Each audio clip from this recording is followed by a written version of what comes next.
Heisman lines, SEC power rankings, and a Heisman rundown.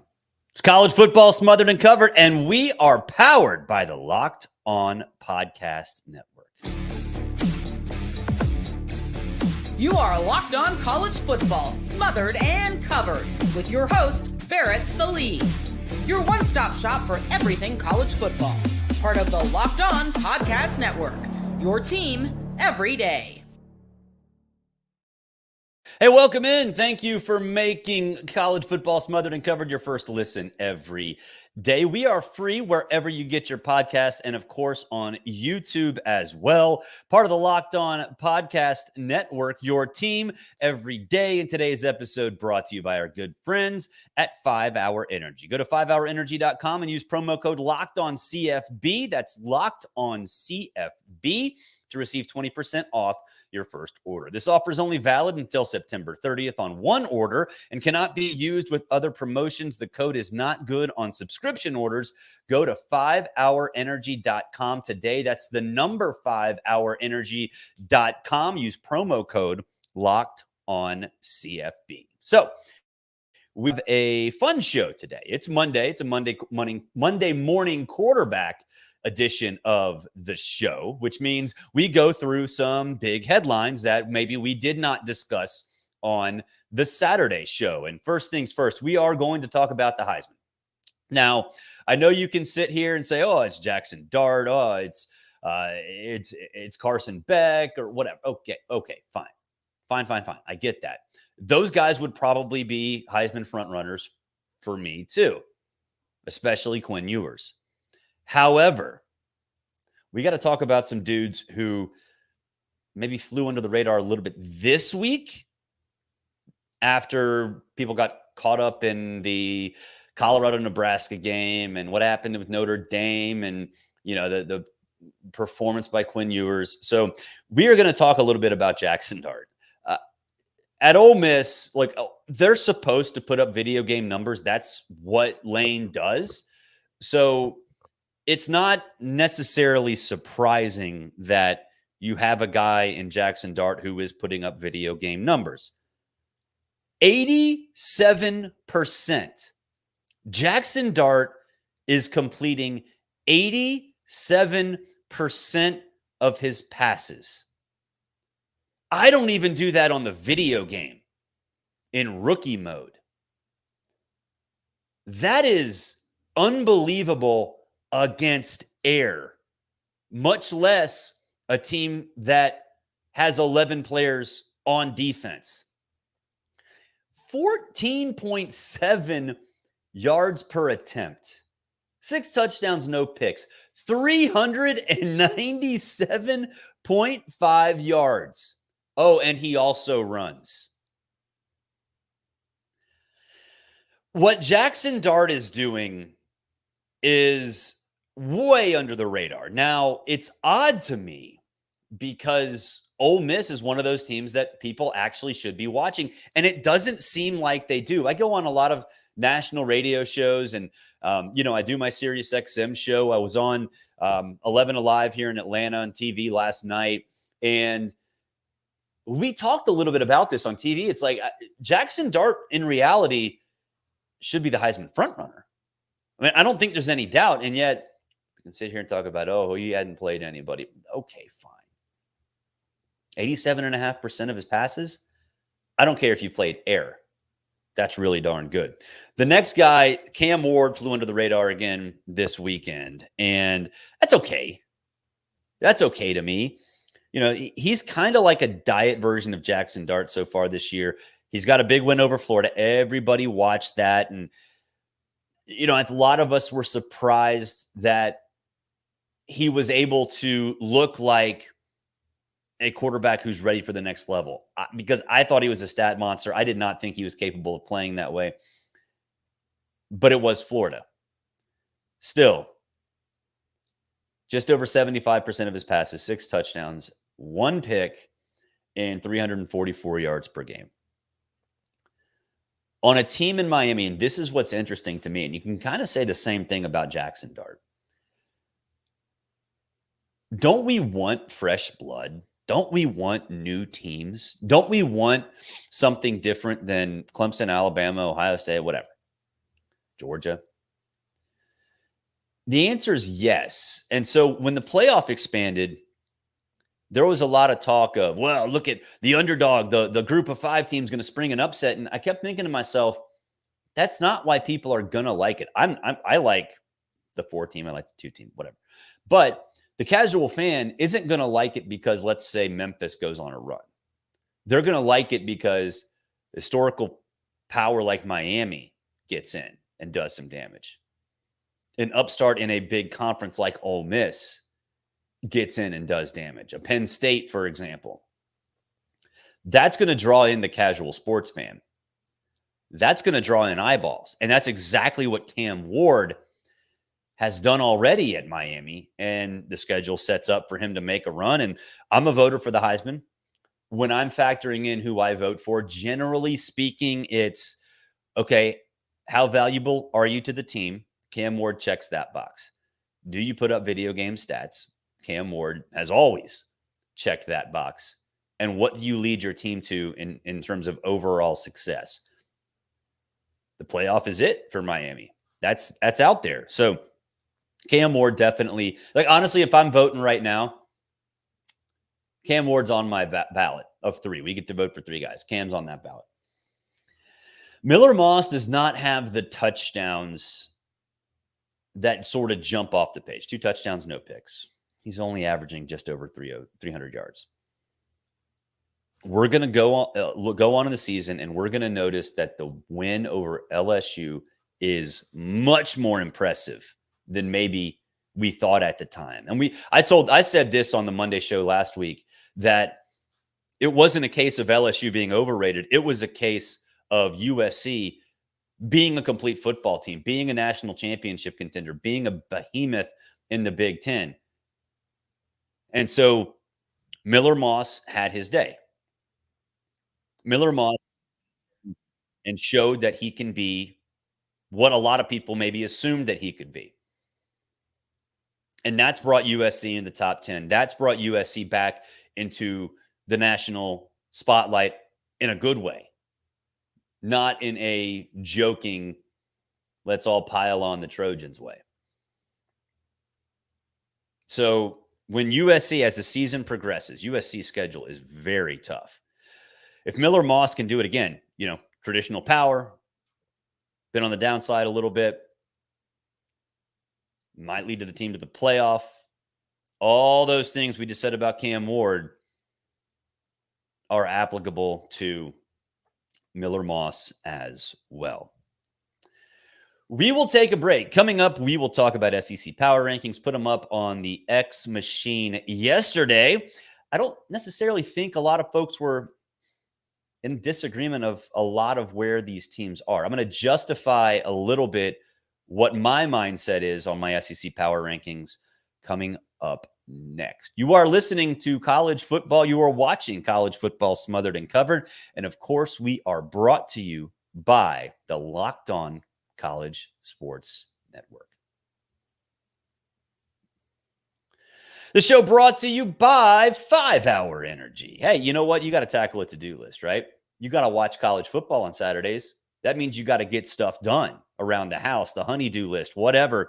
5 Hour Energy fixes tired fast. Whether you have a long list of work, DIY projects to tackle at home, take 5 Hour Energy shot. You can check everything off your list. You know what?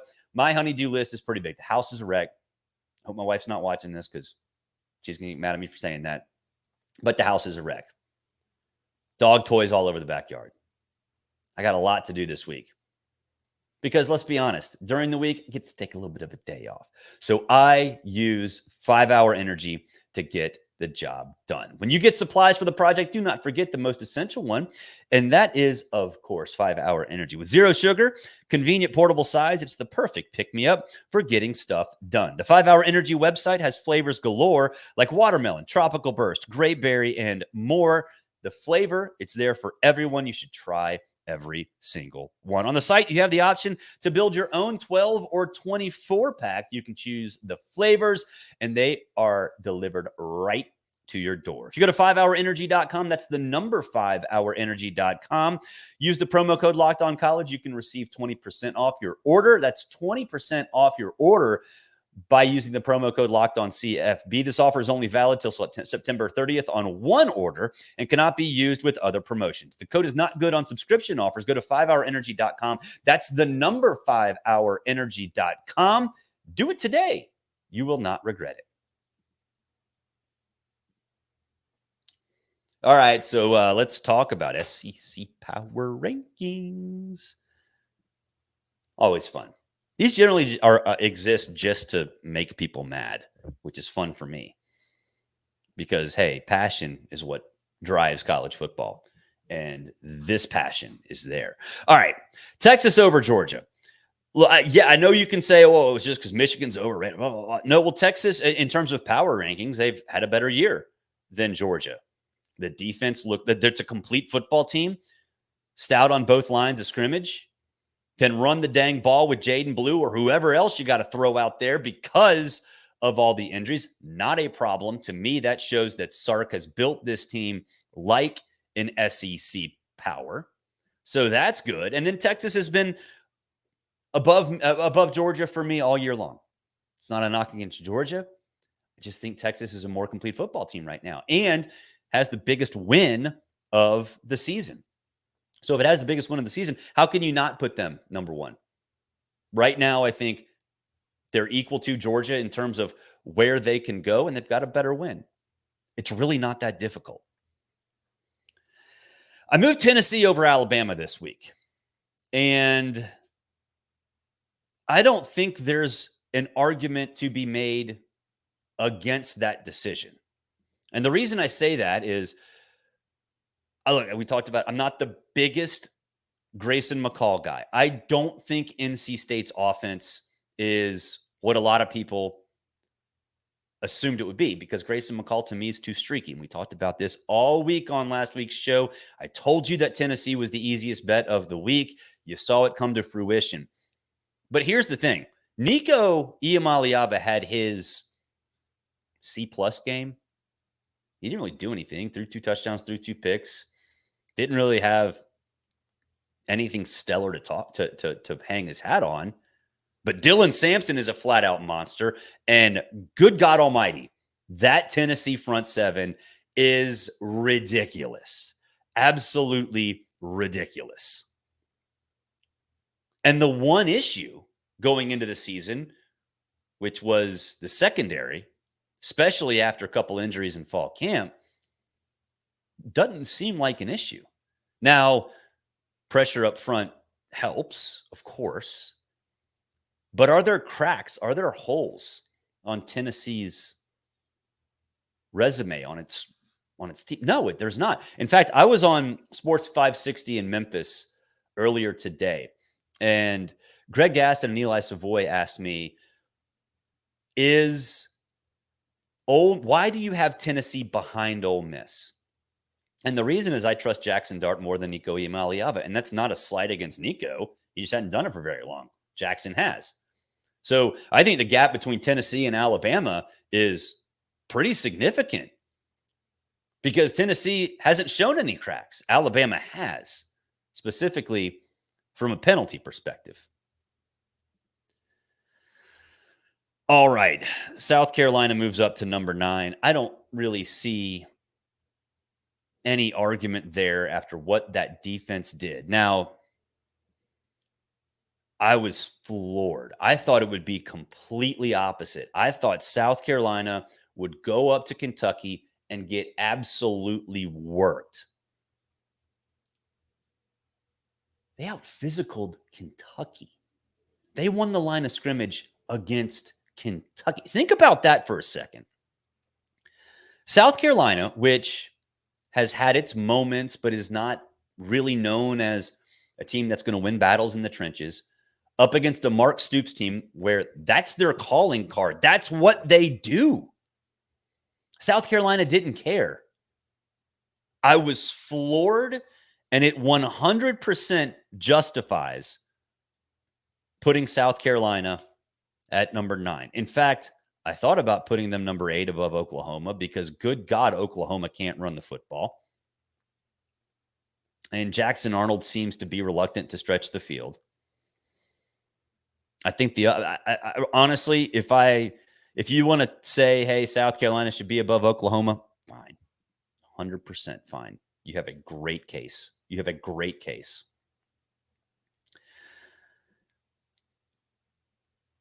Florida. I was really close to moving Florida up to 15 and Mississippi State down to 16 because losing to Arizona State at Arizona State is still bad. That's not acceptable. But I need to see Florida with DJ Lagway against a team with the pulse. That's it. I need to see Florida with DJ Lagway against a team with the pulse. Or just simply find out what Billy Napier is going to do at his quarterback position when Graham Mertz is healthy. I think he has to go with DJ for personal reasons. He understands, hey, he's got to sell himself to the brass at Florida. How do you do that? What's the best way to do that? It's to point at DJ Lagway and say, that's my dude. That's the future of the program. And if you fire me, he's gone too. So, yes, that's what Billy needs to do. I need to see him do that. And I need to see him do that with Lagway against a team with the pulse so we see what Lagway actually is. So I didn't move Florida. Is that fair? Still, Mississippi State loss to Arizona State was absolutely brutal. But Florida's still the cellar dweller in the SEC. I don't think that will change. I love DJ Lagway. I just think he's going to make some bad mistakes against good defenses, and not a whole lot will change because of it. Coming up, early lines are out. What are the surprises? Where is Vegas wrong? Where is Vegas right? Not saying you should bet on these games, but it is interesting to see what the odds makers are looking at. You're listening to College Football Smothered and Covered, and of course, we are powered by Locked On.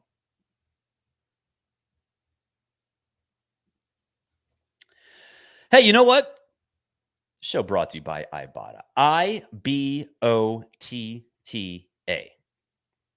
You know what? You're probably going to look for a vacation. Maybe go out of town to a game. Maybe rent a cabin up in the Smoky Mountains if you're a Tennessee fan. You know what? You need to look at Ibotta because you don't have to choose between where you want to go. It's there on the Ibotta app. No matter where you're going, if you want to get some hot dogs, you can get burgers to cook out before your tail, whatever. Use Ibotta. It's a free app that lets you earn cash back every time you shop. Earn hundreds on items, groceries, beauty supplies, even toys, so you can make sure you're beating that inflation. And there is a lot of that right now, no matter where you're purchasing. The average Ibotta user earns $256 per year. That can cover an entire shopping trip, the flight you've been eyeing, or the fancy dinner that you've been craving. Other apps give you points that don't really amount to much. With Ibotta, you earn cash back that you can withdraw from your bank account, PayPal, gift cards, whatever you want. Simply add offers in the app, upload your receipt, and voila, the money is there for you. There's over 2,400 different brands from thousands of retailers and ones that you know, like Best Buy, Sephora, Lowe's, Macy's, all of them.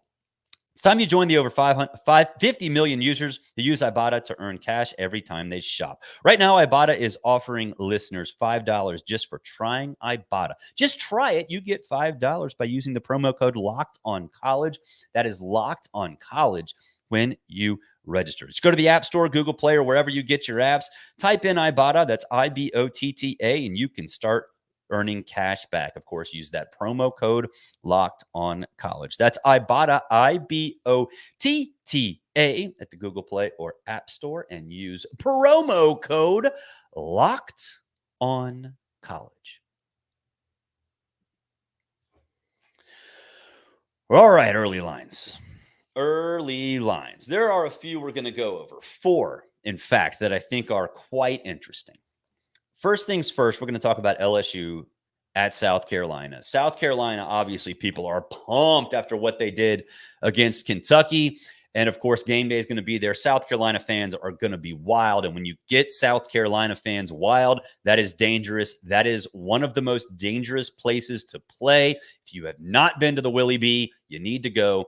You will have a great time, especially if you can find people in one of those cabooses. So, does that matter? LSU is a touchdown favorite.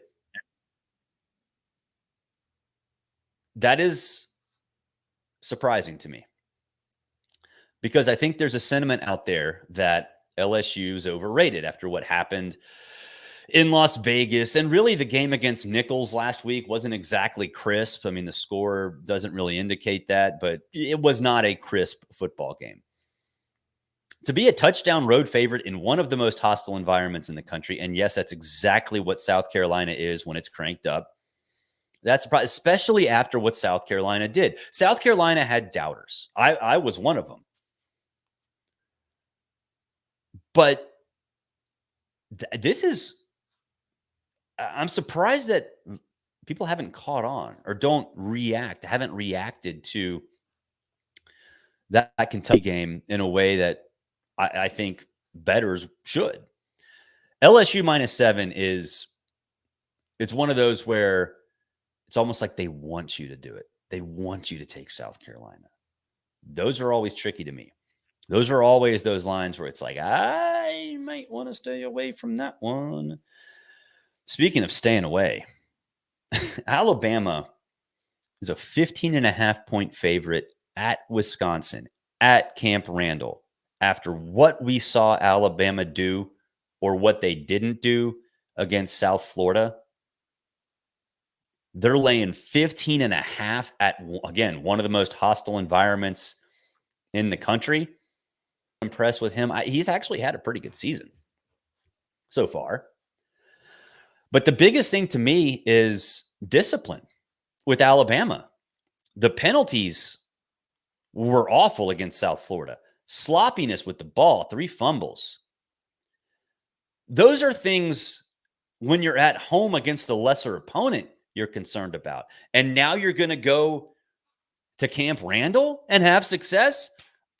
I'd love to know how odds makers think that, why they think that. And I'm going to tell you a little story. When I was at CBS, I went to Vegas on a trip to go to the William Hill corporate headquarters. William Hill is a sports book. It got bought by Caesars, but it was one of the sports book of records. And my job was to write a story about how prop bet lines were made. And I flew out there before the NFC and AFC championship games, watched those, and then went to the headquarters on Monday morning to see how Super Bowl prop bets are made.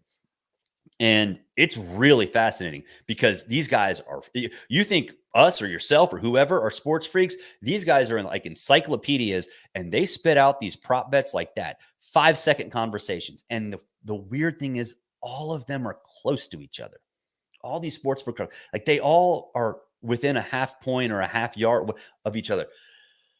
And so when early lines come out, my mind goes back to that because I've seen it happen. I've seen the spreads come out, and not just the prop bets, but the spreads from that meeting I had. And I'm like, they settled on 15.5? How? If you're going to be sloppy with the football, if you're going to be sloppy in terms of penalties, at home against South Florida, what's going to happen in Camp Randall? 15.5 points, man. This is not, I'm not supposed to give you unsolicited betting advice. That is a lot of points. That is a lot of points. Speaking of a lot of points, Oregon's a 14-point favorite against Oregon State in Corvallis in what will be one of the most interesting games of the year because that's a pissed off Oregon State team. That is a pissed off Oregon. The Pac-2, both of those teams have just been laying wood on teams. And Oregon's pretty bad up front, which is so weird to say. We talked about this on College Sports Sunday, myself and Tom Luganbill on Sirius XM. Since when is Oregon weak on the line of scrimmage? When does Oregon get pushed around?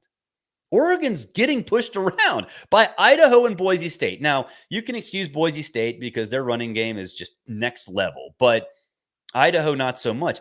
When you do it twice in a row between games 1 and game 2, that's a problem because there's the old adage, you improve most from game 1 to game 2. Oregon didn't. They didn't. And so now they're going up against a pissed off Oregon State team in Corvallis against a defense that just spits a shutout.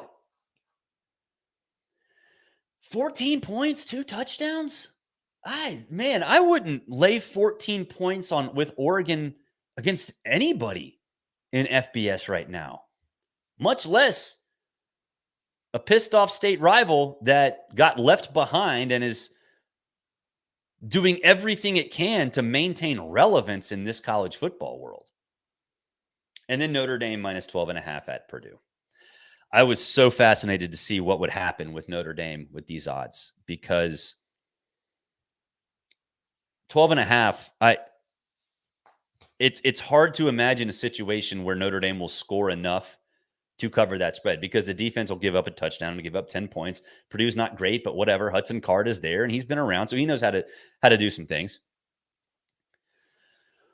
Riley Leonard's been a complete disappointment. The offensive line sucks. They can't stretch the field. And for whatever reason, the coaching offensively with Mike Denbrock, Jeremiah Love disappeared in the second half. Like, why? Why did this happen? Why does this happen?